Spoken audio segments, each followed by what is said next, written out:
I'm Gretchen Hall, 30 years old, and I thought this Thanksgiving would be a chance to reconnect with my family at my sister's house in Raleigh, North Carolina. I drove 2 hours with a bottle of wine and homemade pumpkin bread, hoping for warmth and laughter. But the moment I sat down at the dinner table, my sister's voice cut through the chatter. "Oh, we didn't make a plate for you. There's not enough food." Her dog, a yapping little thing, was already scarfing down seconds from a fancy bowl. My parents didn't bat an eye, just kept passing the mashed potatoes. The air felt heavy, their eyes avoiding mine. I didn't argue. I didn't yell. I just stood up, grabbed my wine and bread, and walked out the door, my heart pounding. By the time I got to my car, my phone was buzzing with texts from the family group chat. "You're so selfish," one read. "You ruined Thanksgiving," said another.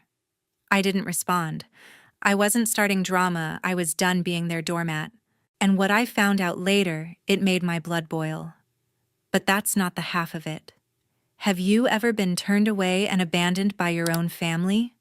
Leave a comment and share how it felt. You won't believe what they did next, and sometimes the truth is even more painful than we could ever imagine. The 2-hour drive to Raleigh wasn't easy, but I still hoped for a peaceful evening. For years, I've always been the one my family pushed aside. My sister Tracy always had a knack for making me feel like I didn't matter. 2 years ago, she asked to borrow $700 for a car repair. I sent the money thinking it was what sisters do. She never paid it back. And when I asked my parents, Mom and Dad told me to let it go. Family doesn't keep score. Mom said, her voice sharp. Dad just nodded, like always siding with Tracy. That moment stung, but I brushed it off, hoping things would change. This Thanksgiving, I wanted to try again. I spent hours picking out gifts: a bottle of Merlot, Tracy's favorite, and a tray of pumpkin bread I baked from scratch, hoping it would spark some warmth. I imagined us laughing, sharing stories, maybe feeling like a real family for once. I pulled into Tracy's driveway in Raleigh, my hands gripping the gifts, my heart heavy with hope. When I knocked, Tracy opened the door, her face blank, like I was an inconvenience. "Hey," she muttered, barely glancing at me, then turned back to Mom and Dad, who were already chatting about her latest work project. I stepped inside the house, filled with their voices, none directed at me. Tracy's husband Shane was sprawled on the couch, scrolling his phone, not bothering to look up. I stood there holding the wine and bread, feeling like I'd walked into a party I wasn't invited to. I tried to shake off the cold welcome, telling myself it was just a moment. I set the gifts on the kitchen counter, hoping they'd notice. Tracy glanced at the wine, said nice, then went back to talking about her new promotion. Mom and Dad didn't even see the bread, they were too busy asking Tracy about her sales numbers.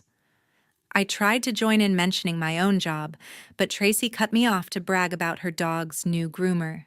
Mom laughed, saying how clever that dog was, while Dad asked about its training. I stood by the counter, my words ignored, my presence barely registered. Shane stayed glued to his phone, chuckling at Tracy's stories, not once looking my way. It was like I was a ghost unseen in their perfect little world. When dinner was served, things got worse. The table was set with turkey stuffing and all the fixings, but there was no plate for me. I looked at Tracy, waiting for an explanation. "Oh, we didn't make a plate for you," she said, her tone flat.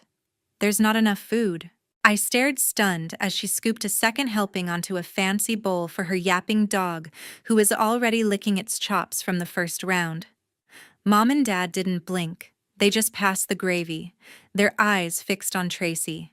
My chest tightened, but I didn't say a word. I stood up, grabbed my wine and bread from the counter, and walked out the door, my hands shaking. I didn't yell or argue, I just left the weight of their indifference pressing down on me. By the time I reached my car, my phone was buzzing. I checked the family group chat. "You're so rude," Tracy's message read. "You ruined Thanksgiving," Mom wrote, her words sharp. Dad chimed in. "Why can't you just be grateful?" I sat there staring at the screen, my heart pounding.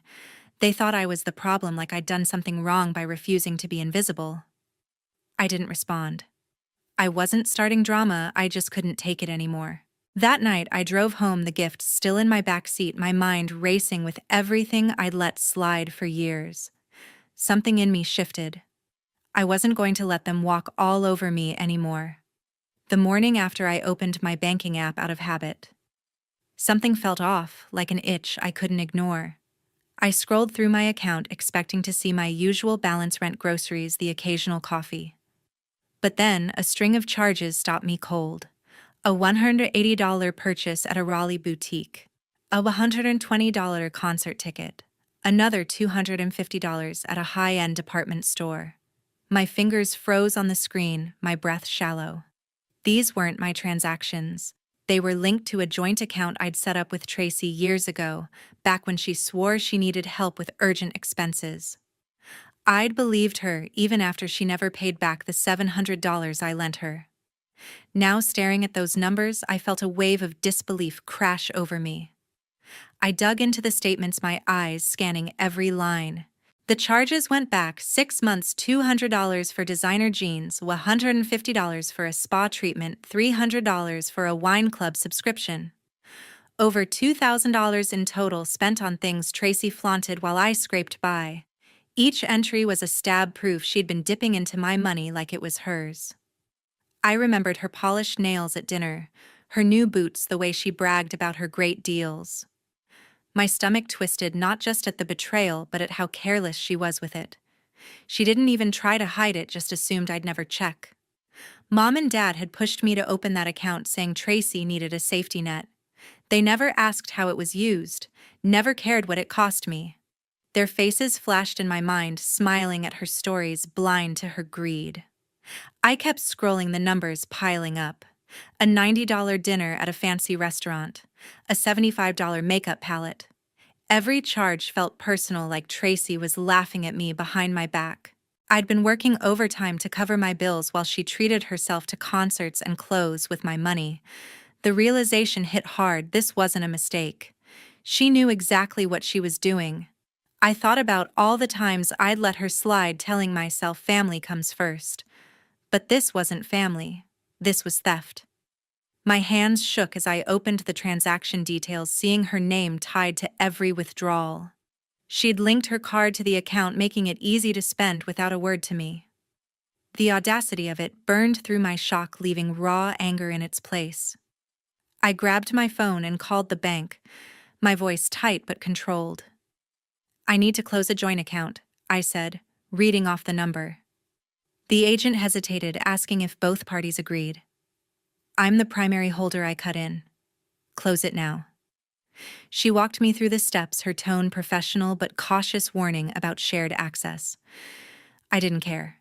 I confirmed my identity, answered her questions, and within 15 minutes the account was gone. A small part of me felt lighter, like I'd cut a chain that had been dragging me down. That account was my last tie to Tracy's endless demands, and I was done letting her bleed me dry. I sat back, staring at the confirmation email from the bank. Closing the account wasn't just about money, it was about taking back control. For years, I'd let Tracy and my parents walk over me, always giving in to keep the peace. But seeing those charges, knowing she'd spent thousands without a shred of guilt, changed something in me. I wasn't just angry, I was done. Done with her entitlement, done with Mom and Dad's excuses for her. I didn't send a text or call to confront her. I didn't need to. The closed account said everything. Tracy could keep her new wardrobe and concert memories. I was building a life where I didn't have to pay for her lies. A few days later, I received a strange email from work. It came from an anonymous account, the subject line blank, but the words inside were sharp. "Everyone knows you're too stingy to care about family." My stomach dropped as I read it, sitting at my desk, the office hum fading around me. The email didn't name names, but I knew who was behind it. Tracy had a history of twisting things to make me look bad, and this felt like her handiwork. I closed the email, my hands cold, and tried to focus on my work, but the accusation clung to me like a stain I couldn't scrub off. I opened my phone and checked social media, something I rarely did. There it was on Tracy's public page, a long post about how I'd abandoned our family, painting me as a selfish sister who turned her back on everyone. Some people only care about themselves, she wrote, leaving their family to pick up the pieces. The post had dozens of likes, mostly from her friends, but what hit harder were the shares from Mom and Dad. Mom commented, "It's heartbreaking when family lets you down." Dad added, "We raised her better than this."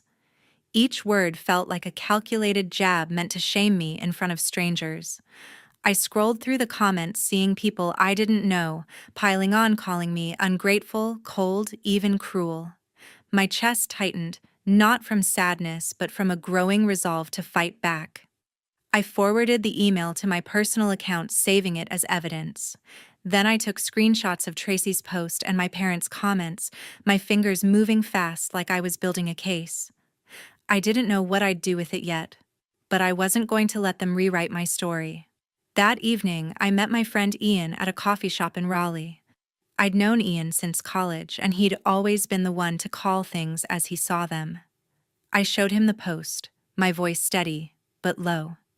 "They're saying I abandoned them," I said, sliding my phone across the table. Ian read it, his brow furrowing, then leaned back. "This is retaliation," he said plainly. "You cut off their access to your money, and now they're trying to hurt you." He pointed at the screen. "This post, that email, it's a coordinated attack. They're mad you stood up for yourself." Ian's words hit like a spark. I hadn't told him about the joint account, but he'd pieced it together from the post's bitter tone. He leaned forward, his voice firm. "You need to protect yourself. Save everything, texts, emails, those bank statements you mentioned.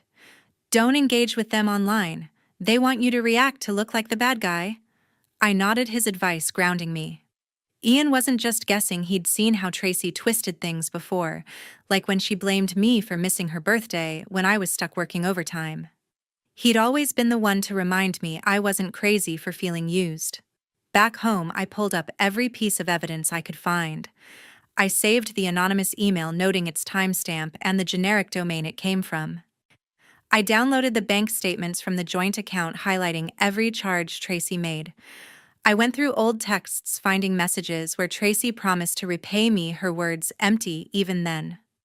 I organized everything into a folder on my laptop, each file a brick in the wall I was building.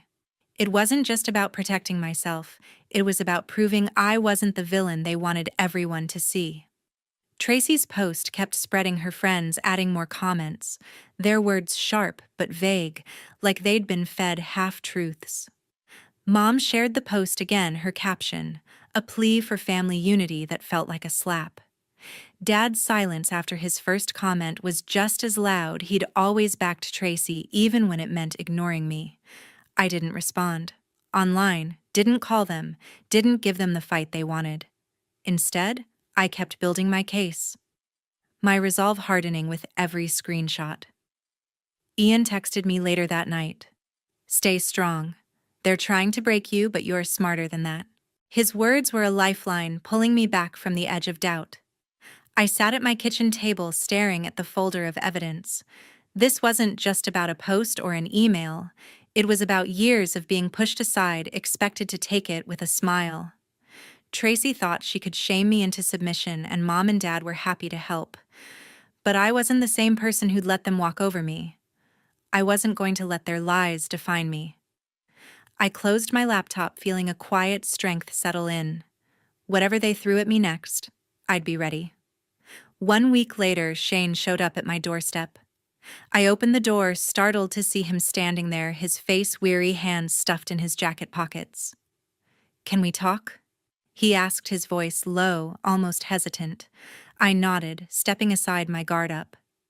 Shane had always been a shadow in Tracy's orbit, silent when she dismissed me, but something about his expression told me this wasn't a casual visit. We sat at my kitchen table, the air heavy with unspoken tension. I waited, my fingers tracing the edge of a coffee mug, unsure what he wanted. "I owe you an apology," Shane started, his eyes fixed on the table. "I should have spoken up sooner. I saw how Tracy treated you, and I just let it happen." His words caught me off guard, a flicker of relief cutting through my wariness. He leaned forward, his voice steady but strained. I didn't realize how bad it was until recently. Tracy and your parents, they had a plan. They wanted to pressure you into keeping the money flowing, to guilt you into thinking you owed them. My jaw tightened, a mix of validation and anger rising in my chest. I'd suspected Tracy's motives, but hearing it laid bare felt like a punch I hadn't braced for. Shane ran a hand through his hair, his expression darkening. They'd sit around talking about how to bring you back in line. Tracy said you'd cave if they pushed hard enough, made you feel like the bad guy. Your mom and dad agreed, said you needed to learn your place. He paused, shaking his head. I heard them plotting after you left their house, figuring out ways to make you feel responsible for their problems. It was all about control. I sat back, my mind racing. Their words, their actions. It all clicked into place, a calculated effort to keep me under their thumb. The weight of it settled in heavy but clarifying. I'm done with her, Shane said suddenly, his voice firm. I'm filing for divorce. I can't live with someone who manipulates people like that, who lies to everyone, including me. He looked at me, his eyes raw with conviction. Tracy's not who I thought she was. She's been playing this game for years, and I'm sick of her hypocrisy. His words hung in the air, a line drawn between the life he'd known and the one he was choosing. I didn't know what to say, but a part of me respected his resolve, a mirror to the boundary I'd been building myself. I took a deep breath, my voice steady. I'm done with them too. Tracy, mom, dad. I'm cutting them off for good. No calls, no texts, nothing. Shane nodded like he'd expected it. You're doing the right thing, he said. They don't deserve you. His support was unexpected, a crack of light in the mess I'd been navigating. I didn't need his approval, but it felt good to know someone else saw through their facade. Shane stood to leave, pausing at the door. I'm sorry it took me so long, he said, then walked out, leaving me with a strange sense of closure. Later that day I called Ian. He'd been my rock through this, and I needed to hear his voice. Shane came by, I told him, explaining everything. Ian listened, his silence thoughtful, then said, You're stronger than they think. They tried to break you, but you're still standing. His words hit deep, a reminder that I wasn't alone. Keep your head up, he added. You're building a life they can't touch. I hung up, feeling a quiet strength take root. Tracy and my parents could scheme all they wanted. I was done playing their game. I blocked their numbers, deleted their contacts, and felt the chains of their expectations fall away. This wasn't just about protecting myself, it was about choosing who I wanted to be. A few days later, I decided to expose the truth. I sat at my desk. My laptop opened, the folder of evidence I'd been compiling glowing on the screen. It wasn't just about clearing my name, it was about ending the lies Tracy had spun for years. I pulled together every piece of proof: bank statements showing her unauthorized charges, $180 for a boutique dress, $120 for concert tickets, $250 for department store purchases, and old texts where she promised to repay me, each one a hollow excuse. I organized them into a clear, concise email attaching screenshots for clarity. My hands were steady, but a fire burned in my chest, a mix of determination and defiance. I sent the email to a select group, mutual friends who'd seen Tracy's public accusations, a few of her co-workers, whose names I knew from her stories, and a local Raleigh community group we were both part of. The message was simple. I'm setting the record straight. This is what really happened. I didn't embellish or plead, I let the evidence speak. The bank statements showed her spending, the texts revealed her lies, and a timeline laid out how she'd used me while painting herself as the victim. I hit send, my pulse steady, knowing there was no turning back. Within hours, the community group exploded with reactions. People I barely knew posted comments stunned by Tracy's actions. This is disgusting, one wrote. Using your sister's money like that. Another called out mom and dad for enabling her. Your parents knew and did nothing, that's shameful. The backlash was swift, a wave of disapproval that spread through Raleigh's tight-knit circles. Tracy's friends who'd once cheered her online went silent. A former co-worker messaged me privately. I had no idea she was like this. I'm sorry. Mom and Dad's reputations took a hit too. Neighbors who'd seen their supportive comments on Tracy's post now questioned their judgment. The truth had shifted the narrative, and I felt a surge of empowerment like I'd reclaimed a piece of myself. I wasn't done. I contacted a lawyer, a woman named Karen, who Ian recommended for her no-nonsense approach. I met her at her office in downtown Raleigh, bringing my folder of evidence. I want them to stop, I told her, my voice firm. No more harassment, no more lies. Karen reviewed the documents, her eyes sharp as she nodded. This is solid, she said. We'll draft a cease and desist letter, make it clear you're serious. She outlined the process. The letter would demand Tracy stop spreading falsehoods and contacting me with a warning of legal action if she didn't comply. I left her office feeling unburdened, like I'd handed over a weight I'd carried too long. Ian was with me every step of the way. He'd called right after I sent the email, his voice warm but steady. You did the right thing, he said.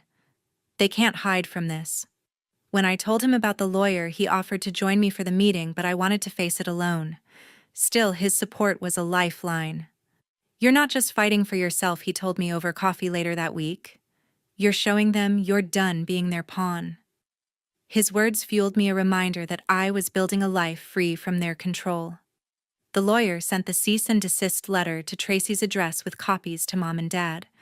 It was formal, direct, listing their actions, Tracy's financial abuse, their coordinated efforts to defame me, and demanding they cease all contact.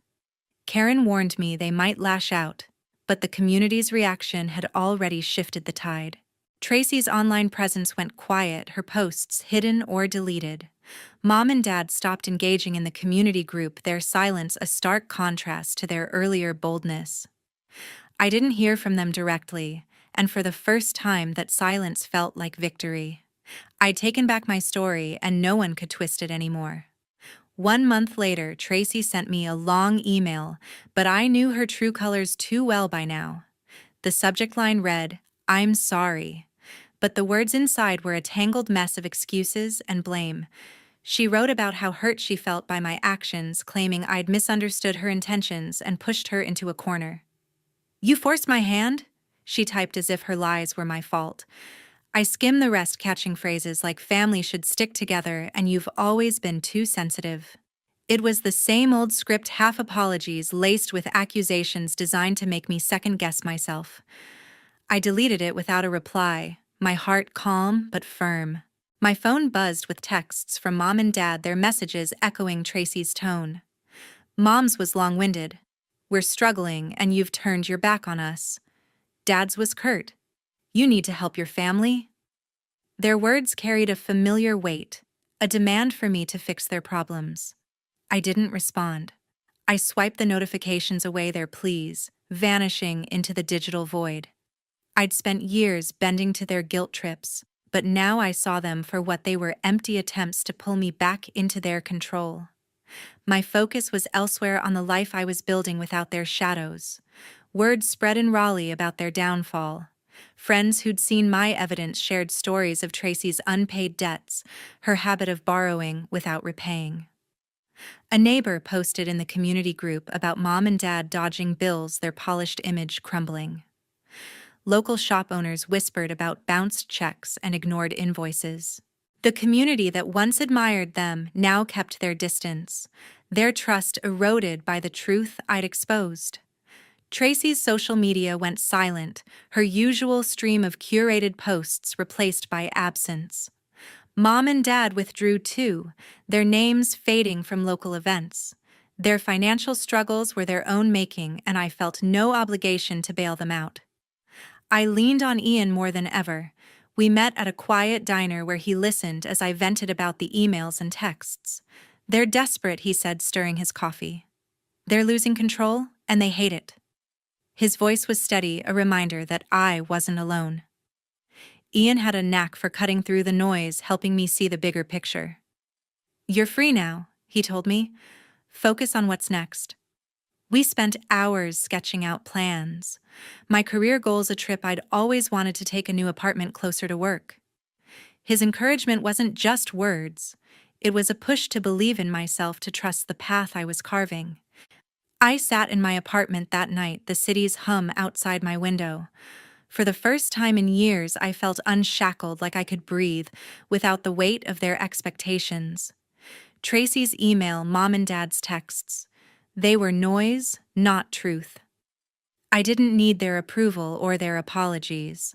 My life was mine now, built on my terms, with Ian's steady presence reminding me I was enough. I closed my laptop, a smile tugging at my lips. Freedom wasn't just an idea, it was real, and I was living it. 2 months later, I stood in a small room wearing a simple wedding dress. The soft fabric brushed my skin as I adjusted my veil, my reflection steady in the mirror.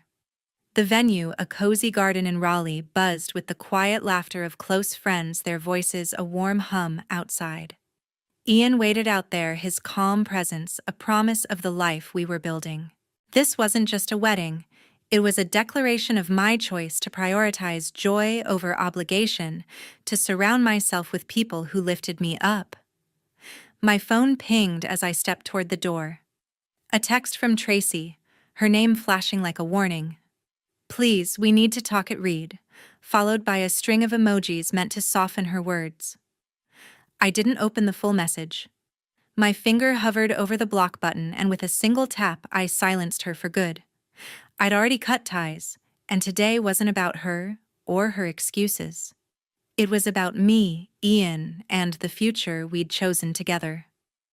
I slipped the phone into a drawer, leaving her words behind, like dust swept away. Raleigh's whispers about Tracy, Mom and Dad hadn't stopped.